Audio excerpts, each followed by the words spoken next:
This is Time Signatures with Jim Ervin, a podcast and radio program presented by the Capital Area Blues Society in Lansing, Michigan. Driving up and down these Michigan roads, yeah. And now, here he is, your host, Jim Ervin. Baby, I'm home. Well, thank you so much, Parker, and welcome to Time Signatures. I'm your host, Jim Ervin, and today's guest is a gentleman you may have run into if you hung out at the Rum Boogie Cafe on Beale Street. It's been a minute, but he was a mainstay there for quite a while. Born in the Piedmont region of North Carolina and raised in Memphis, he's definitely seen, heard, and experienced some things many blues fans have only dreamt about. Just over 20 years ago, our guest stepped into a world he had only seen from the other end for a bit. But clearly, he had something to say and share. He has performed at festivals and venues across North and South America, the UK, Europe, India, and Egypt. He's known for his soulful lyrics and slick, fiery harmonica style, which has earned him critical acclaim and several blues music nominations, too. Oh, and by the way, he's got a new album to talk about this evening. So let's not dawdle any longer, and let's welcome our guest, Brandon Santini. Welcome to Time Signatures. How are you, sir? I am great. Thank you so much for having me. Well, it is my pleasure, and I want to dive right in here, Brandon. Talk about your earliest memories of music. Wow, my earliest memories of music. I'd have to say when I was definitely a toddler. I would remember getting up in the mornings. It was weekend mornings, and it was before my mom was up. And I would go into the living room to where the vinyl record player was.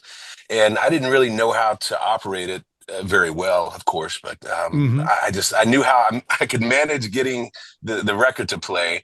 And there was always this purple record that was in there. And I was born in '82, so there was this purple record there in the '80s, and it was Purple Rain, of course.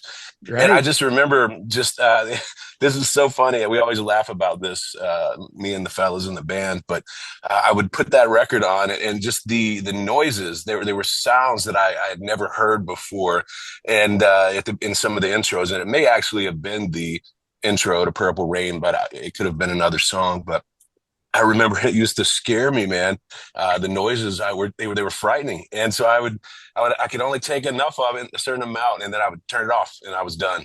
Okay. But that's my earliest memories of music. But as far as live music, I remember there was a lot of bluegrass where I grew up in North Carolina, and so I would go to you'd always have somebody playing around, or you would go to these little Opries, as they would call them, and they're tiny little things, but little shows, and they're just in barns a lot of times. So you hear a lot of great bluegrass. So I remember a lot of people picking, but I didn't really hear a lot of blues growing up, if any, per se. And so I think for blues music, it would probably be my grandmother on my dad's side. She used to play an organ, and she was a 1940s. She would entertain in bars and all that, where a lot of soldiers were and all that, and she would sing and all that. So it was interesting. There's a lot more.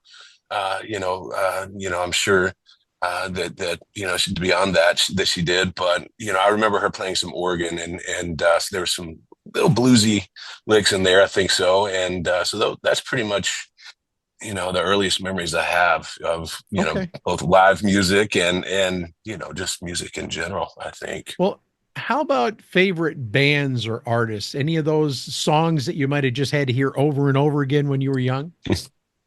When I was young, gosh, I'll tell you, when I was a teenager, I was 14 or 15, and I got turned on to Blues Traveler. And that was my band in high school and middle school. And that was my introduction into harmonica, and then getting, learning about how their harmonica player, John Popper, who his influences were. And, you would hear, obviously, Paul Butterfield, James Cotton, but then you would hear Jimi Hendrix, is a direct influence to him. So Sure. It took me down the blues rabbit hole of harp players and, all those names I mentioned. Of course, you have the great Little Walter and all that. So, that was my band, Blues Traveler, and I just couldn't get enough. I still just love those guys, even though they don't try to be a blues band. It's funny, they have blues in their name. But they were teenagers, right? And they were playing Yeah. blues music but now it's far beyond that, and they're certainly a heck of a rock band, man, just a great rock and jam band. But that was the band I was just crazy over, pretty much growing up in my teens. I have to ask, since you've been into the music world, have you had an opportunity to see them live and actually talk to them backstage? I have. It's so weird. Yeah. It's when you ask me that, I'm just so grateful because I've seen them dozens of times now, and I've actually become acquaintances with John Popper, the harp player, and it's been an honor. It's really cool to be able to have the opportunity to sit and talk with my hero, the person that's responsible for Sure. me playing the instrument and for my life, my career.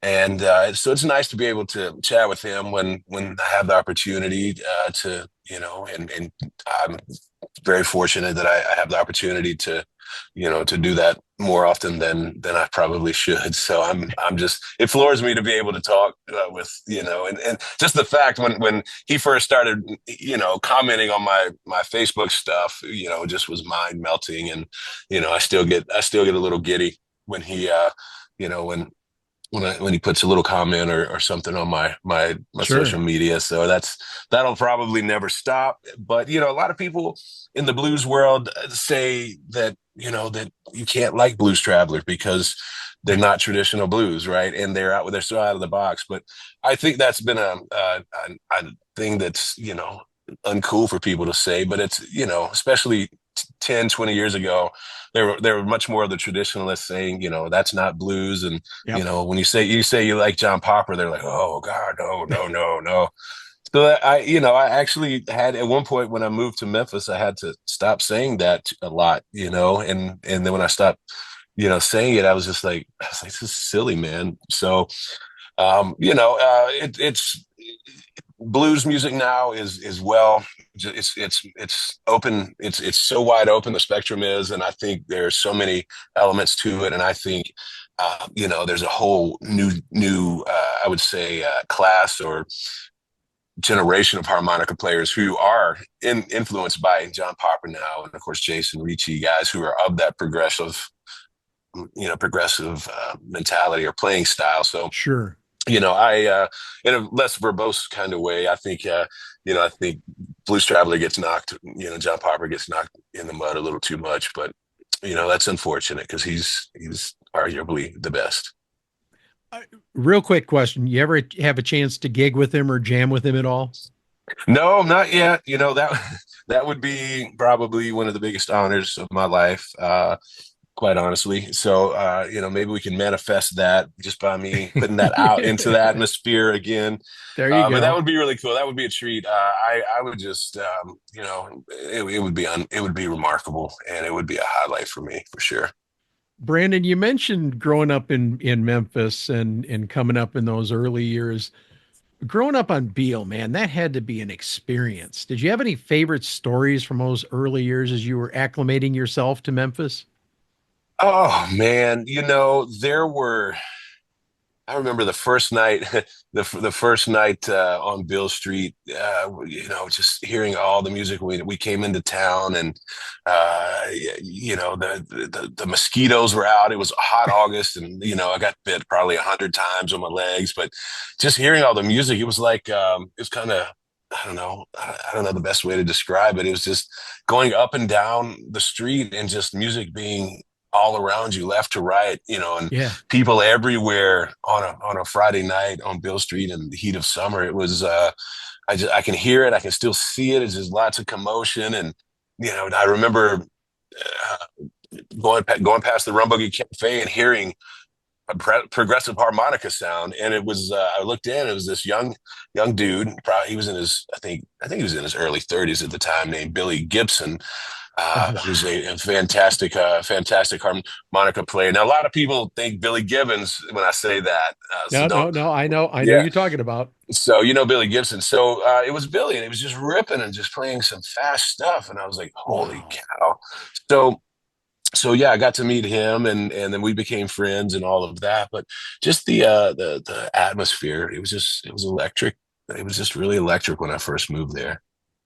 Kind of cool. You mentioned Billy Gibson because I had a chance to pick up an album live at the Rum Boogie Cafe by Billy, Mhm. and it's the only album I've ever found out there by him. And I'm a fan. I love his music. Now, Yeah, you've obviously seen a great deal of change through the years down there, haven't you? I have absolutely. There's positive and there's negative in my opinion, but they were talking 20, 20, 22 years. That's two decades right there. So things are going to change, Yeah, right? yeah, And the unfortunately blues music is kind of it's there's always that keep the blues alive kind of thing mentality and saying, and it's something that we keep on keeping on trying to do. And I used to play on Beale Street a lot. I could make a really good living before we were touring, and then we get out touring, and things were going great, and we had we were able to come home, play on Beale Street, meet people throughout the from throughout the world, and it was just the perfect opportunity, I think, because you have events throughout the year where tourists are coming to hear blues music, and they would yes, find us yes. playing at the Rum Boogie Cafe or the Blues Hall next door, or wherever it may be, Handy Park. And they would buy your CDs, or they take your card, and then they would come back and start to see familiar faces, and then you get to you meet friends through become friends throughout the times coming in to see you. So you make good relationships, and a lot of opportunities came from all of the Beale Street gigging, certainly because of the Blues Music Awards, people coming in for that, Yes, sir. the International Blues Challenge, the King Biscuit Festival, and beyond. So it was just perfect. Beale Street was the perfect opportunity for me. I think nowadays it's changed. It's definitely changed a lot. But I think it's still got the heart, and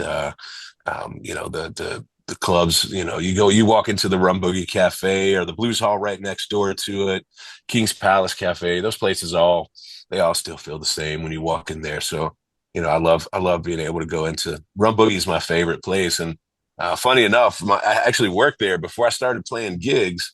I picked up a door gig hosting lunches there through for just kind of I was the guy out there with the menus and barking and just trying to get people in for a few hours a day.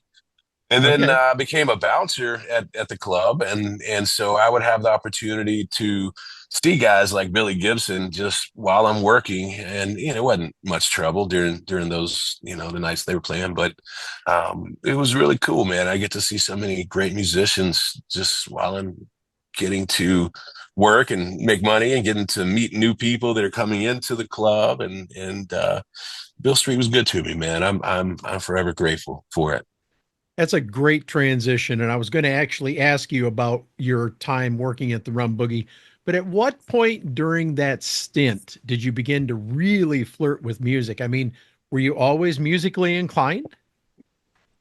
Well, I wouldn't say I was musically inclined until I was 15, and Okay. I think 15 or 14. I can't remember when I bought my first harmonica, but all that came, from Blues Traveler. That I read the book. I had a CD from them, and I read the book, and it said John Popper plays Hohner Special 20 harmonicas. So I had my mom take me to a music store, and I went in and I said, I want one of those Hohner Special 20 harmonicas.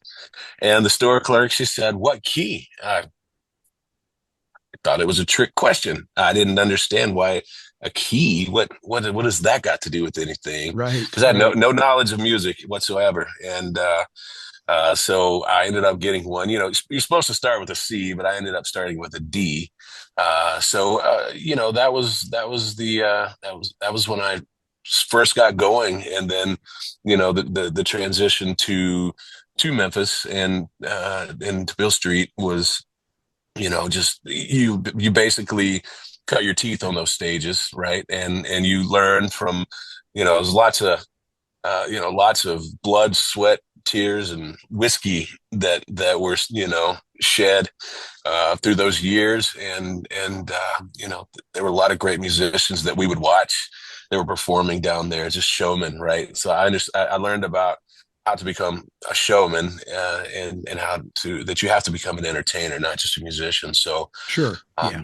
Beale Street was just valuable in those days, because you could get firsthand looks at these people, who are like Billy Gibson or, Vince Johnson, or just some great musicians, whoever they may be.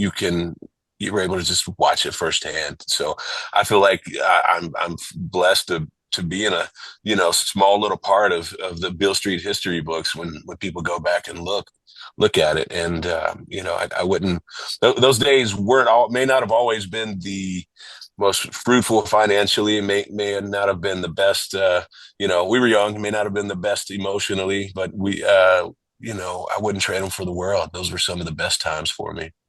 Yes, sir. Now, Brandon, at what point did you decide that a future in music was in the cards for you? I mean, what really did it for you?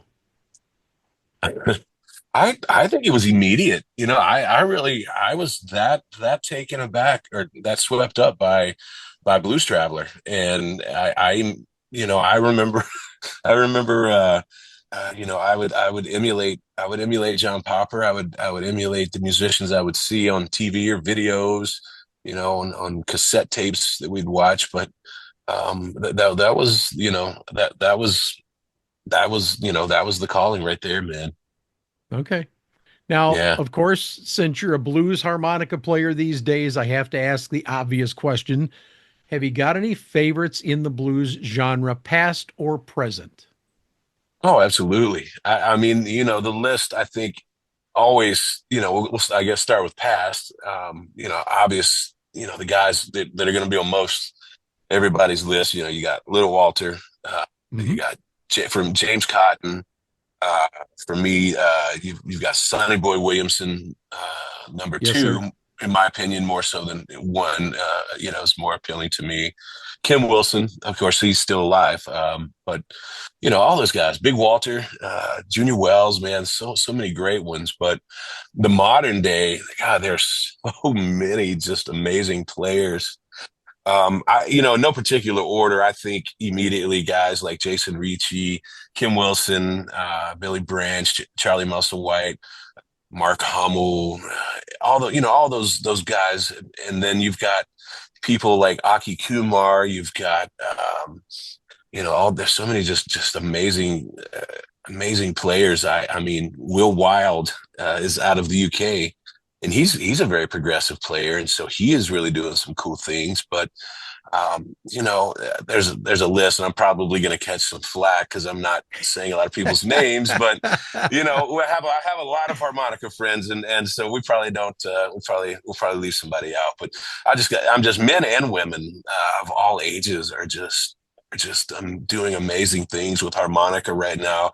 Well, I get to see it in person, and I get to see it, online, of course. I think Owner Harmonicas is doing a really good job of embracing the current and future wave of Yes, sir. harmonica players, and I'm proud to be endorsed by them. But they've got so many amazing players, and like I said, of all walks of life, nationalities. It's just beautiful to see, just in the 20 years I've been playing it, how much the instrument has grown. And that's, certainly due to the internet, I think, having, accessibility, people having accessibility to lessons, and then, videos of just whatever. But I love the crop that's blowing harmonica right now. They run circles around me, and I just stand there and just man, stand in the smoke and just love every minute of it. We It had a inspires me. Women of the Blues event up here in November of last year, and a young lady by the name of Kiersey Jolie. I'm sure you've heard the Yep, name. that's 16 exactly. years old. She is another endorsed harmonica player from Honer. Yes, And exactly. wow, what a gifted young lady. I mean, if Yeah. anybody has concerns about keeping the blues alive in the next generation, trust me when I tell you, she's one of those that's going to help do Oh that. man. You know? And it's funny you mentioned her name. I was actually going to mention her name because she is one of the first that came to mind from that crop, and yeah, just I love it. I just love seeing it. She's gonna. What's scary is these youngsters who are that age, and I can say that now because I've got these gray hairs, and it's weird. That's a whole different topic of embracing, coming to terms with not being that young generation anymore. And I get it. I get it. you blink, and 20 years has gone by. But yeah, she's such a talent, man, and she's gonna get so Yes. much better. And people, there another guy who I'm so madly obsessed with his playing and his singing and his entire style. His name is Young Rel, Harold Davenport, out of Mississippi. He does a lot of videos on Facebook, but I think he's just out of high school, maybe, and Wow. he's the real deal, man. He is the real deal. He can play, harmonica play harmonica, guitar, sing, and has the rack mount sometimes, and so that's another one who I definitely would say keep an eye on. All right. You said Harold Davenport? Yeah, he goes by Young Rel, Young Rell. Rel. Yeah, I'm going to man. make a note for myself Rell. because Yeah. I love catching these new musicians on the way up. And it's kind of cool because even Bonamassa has mentioned that there are guitar players out there that are going to absolutely kick his butt because they're going to be that advanced. And we're seeing that happen. We're seeing the younger crop come out. Jovan Webb's a good example of a young man that's just making a name for Yes. Yeah, himself in the yeah. blues. We've got so many incredibly gifted blues musicians out there, Brandon. It's a wonderful thing to see happen. And of course, Yeah. we've got the people that have been around for a little bit. I mean, I just met Deke Harp through Yeah. his store down in Clarksdale, and Right. wearing one of his shirts tonight. I love it, man. I actually found because I decided to pick the harp up. So I mean brand new, but I found a harp that somebody was selling on eBay that was worked on by him. And I opened the cover and his name's engraved in there. And it's so damn cool to have a piece that this guy has worked on. Um, Yeah. I'm just having a great time with it. But 7 Blues Music Award nominations, 3-time Yeah. charting artist. It's been a few years since your 2019 album, but the big news on this chat There we today go. is you got a new one on the horizon. You've already got a couple singles out. Let's talk about Which Way Do We Go? Oh yeah, baby. I love that song. What would you like to know about it? What do you want to I, talk about? you know what? You can talk about anything you want to do with that album because I'm going to be honest with you. I have listened to that album probably 4 or 5 times through just today. And I've got a huge selection of music on my computer. I have 1,100 albums minimum, Wow. blues albums, okay, on my computer. I'm fortunate. I work from home, so I listen to music all day long. But I really enjoy this album, Brandon. I think that Mhm. there's definitely some Memphis blues in there, and I mean, there's just you got a whole mix, and I really, really enjoy it. So talk about that for a minute. Yeah, thank you. I'm glad you enjoy it. So far, we've had good reviews. It comes out May 9th, so we still got a little bit of time before it really will be hitting the airwaves, the blues airwaves, and whatever airwaves it can get on. But we've been getting some reviews or some advanced copies of reviews that are coming out in some major blues magazines, and Hmm. this record is. And I just first let me say I'm so grateful to the folks at Mojo Records. They really are giving me an opportunity to do this, and they've been really really wonderful and just artist friendly crew to work with. Sally and Deborah, it's just wonderful. So I want to say that, and they trusted me. Sally trusted me with the music was unheard. She didn't hear any demos before she trusted us. They trusted us to go into the studio. So Wow. Okay. that's how so that speaks volumes, I think. But the new record, Which Way Do We Go? It's very much a collection of songs that were written during the pandemic and during that fallout period, those few years after, and even the recent couple of years. There's a lot of change in this world, and Yes, sir. specifically in this country. And to me, it's certainly not for the worse. Excuse me, not for the better. It's certainly for the worse. I think there's just so much divisiveness and too much divide between the opposite ends of the political spectrum, and I think that's giving us reasons to just let ourselves be mean to one another and not be good people. And it's such a shame that that's happening, and the intolerance that people are exhibiting, on all sides. And I always try to stay very, very much away from politics in a public light. So I don't speak, specifically much about politics on this record, but it's a generalized of, this kind of mentality of we got to get together. And the title track here, Which Way Do We Go, is certainly that. I had that demoed from home, and I had most of the lyrics. Well, I should say about half the lyrics. And I got together with our producer and my good friend Jeff Jensen, old bandmate. He's a good friend, and I was anxious to get him on board and to do the production on it. So he played the baritone vibrato or tremolo guitar that you hear on it that's so prominent. Yep. And I think the song pretty much revolves around that. So we got together and for about 2.5, 3 days in West Tennessee, in the hills of West Tennessee. We made sense out of the notes I had and the demos I had, and we had a record worth of songs. So I think the whole suggestion with this song is that we do need to get together. We do need to, solve problems by working together in a much less aggressive kind of manner. I know, things are tough, but we can get it together if we just work hard together on the issues. And it's sometimes it seems like a lose-lose situation, but this song I think came to me, and it's I always feel like I'm here to give music to people, and it's not just my music, it's not just our music, it's everyone's music. And yes, sir. That's this song, I think it's certainly my favorite because it's got such a cool little almost Staple Singers or Mavis Staples kind of groove, and I think so far people have really enjoyed it. Sounds good.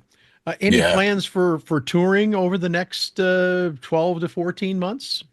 Oh yeah, man. We're starting this. We're starting on Friday on, I guess it's April. Was it Friday the 25th or 26th?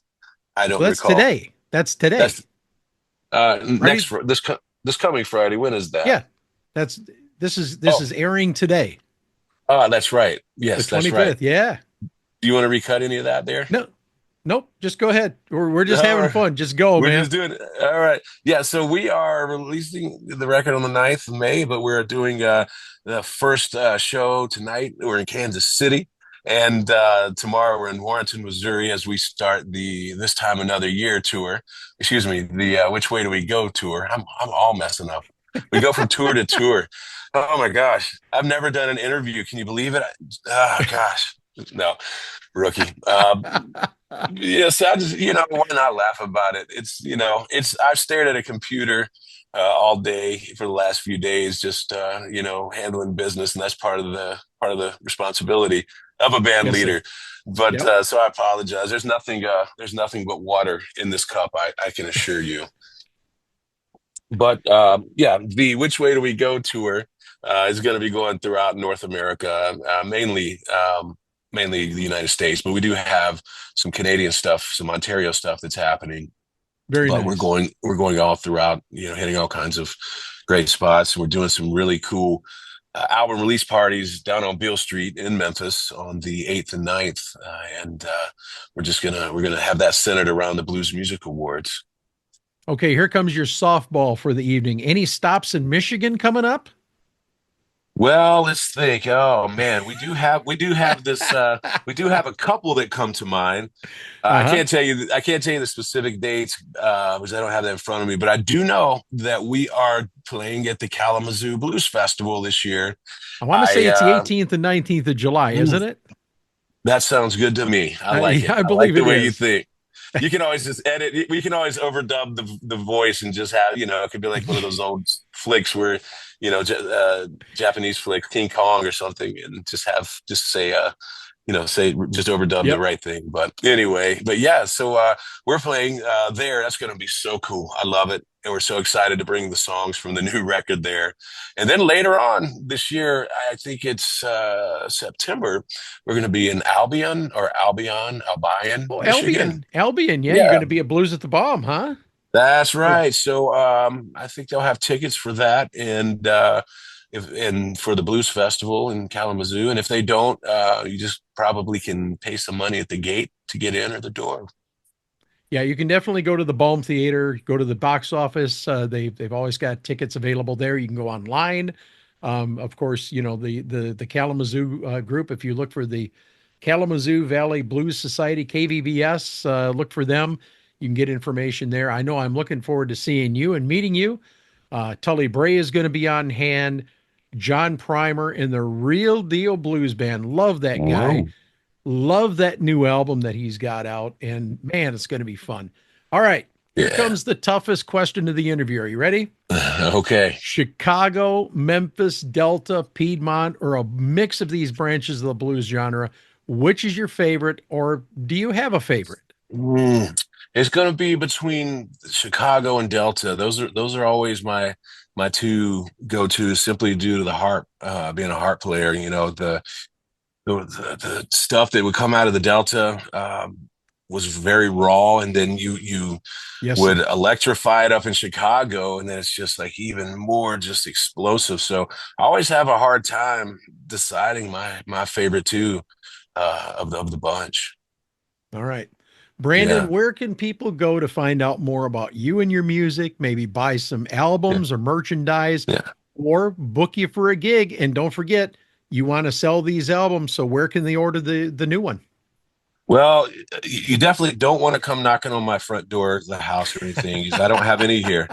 So I think we probably need to go to brandonsantini.com, which is an internet website, and you can pre-order the record. You can learn more about where you can stream the two singles that we've released so far, and those are on Spotify and all the major streaming and download platforms. We also have tour dates at brandonsantini.com, and if you just want to look at some videos and learn some more on about me, and if you want to book us, you can do all that there. I mean, the internet's a powerful thing. So brandonsantini.com, and it'll also give you links from there to my YouTube channel and all those places that you're going to want to follow me on because we got great things happening. The album is Which Way Do We Go? It's going to be released on May the 9th. I'm very excited to get my copy. And I'm going to tell you, I put my money where my mouth is. I always tell musicians, when I interview them, if they give me an advance copy, as you did, that's what I use to prepare for the interview. Right. But I'm a firm believer in buying before I stream. And the reason why, guys, is because it takes 5,000 streams to equal the sale of just one $20 CD. So do me a favor, go to Yeah. brandonsantini.com, order the CD, get it pre-ordered, take care of business, and help keep these musicians out there doing live music, okay? Brandon Santini, it has been a pleasure, my friend. I wish you much continued success. And of course, I look forward to meeting you in July. And you consider yourself welcome. Anytime you have news, you get in touch with me. We'll get you back on here anytime. How's that? That sounds great. Maybe in a few months we'll talk about how this, how this new record's doing, and I'd love to be back on here. And thank you for what you're doing. And it takes us all to keep this crazy music train rolling for us all, man. So thank you for what you do. Thank you. It's my pleasure. Now, before we close this episode, I want to talk to you about the Blues Foundation in Memphis, Tennessee. The Blues Foundation preserves blues heritage, celebrates blues recording and performance, expands the worldwide awareness of the blues, and ensures the future of the uniquely American art form. The Blues Foundation is responsible for the International Blues Challenge held each year on Beale Street, the annual Blues Music Awards, which is coming up here shortly, and the Blues Hall of Fame. Celebrating 45 years, and they're just getting started. To make a tax-deductible donation today, please go to blues.org and click on the donation button at the top right to make your donation. And as always, thank you so much for your consideration. And that wraps up this edition of Time Signatures. Once again, my thanks to our guest, Brandon Santini, but also to you, for without you, none of this would be possible. Jim Ervin reminding you, keeping the blues alive is everyone's responsibility, but preserving the history of the blues, one story at a time, that's my mission. Until next time, so long, everybody. This has been Time Signatures with Jim Ervin, presented by the Capital Area Blues Society in Lansing, Michigan. For more information on cabs, visit capitalareablues.org. You can find this episode and past episodes at lccconnect.org. The Time Signatures theme song, Michigan Roads, is used by permission and was written by Root Doctor, featuring Freddie Cunningham. You know I'm trying, baby, driving up and down these Michigan roads, yeah. Until next time, keep on keeping the blues alive.